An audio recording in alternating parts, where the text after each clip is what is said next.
Bonjour, je m'appelle Fabienne Pigière et je suis archéozoologue.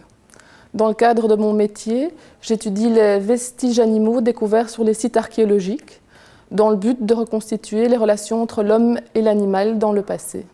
L'analyse de ces vestiges animaux commence par le tri de ces ossements, tri par éléments squelettiques et aussi tri par espèce. Alors pour déterminer l'espèce, on utilise des squelettes de comparaison. On va aussi relever une série d'autres informations. On va essayer de déterminer l'âge de l'animal en se basant notamment sur le stade d'éruption des dents et le niveau d'usure des dents également. On va aussi relever les traces laissées par l'homme sur les ossements, traces liées à la découpe bouchère ou liées à des pratiques artisanales basées sur les matières animales. On va également prendre des mesures sur ces ossements en se basant sur des référentiels qui nous indiquent exactement comment prendre cette mesure sur l'ossement. Pour collecter le matériel faunique sur le site archéologique, donc il y a d'une part une collecte qui se fait à vue lors de la fouille par l'archéologue, qui va relever donc tous les fragments osseux retrouvés dans un contexte archéologique.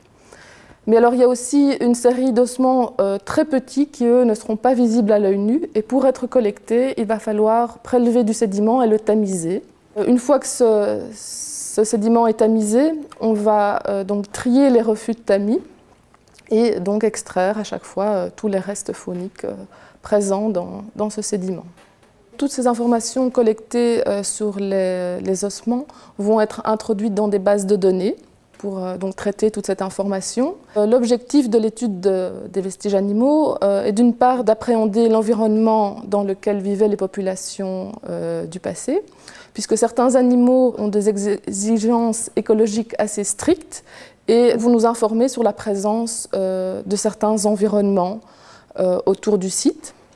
D'autre part, on va pouvoir aussi approcher certains aspects de la vie quotidienne de ces populations, notamment les pratiques de chasse, les pratiques d'élevage, les habitudes alimentaires, les échanges commerciaux entre des populations. Toutes ces interprétations et ce travail se fait en étroite collaboration avec les archéologues qui ont fouillé le site et d'autres spécialistes du paléenvironnement.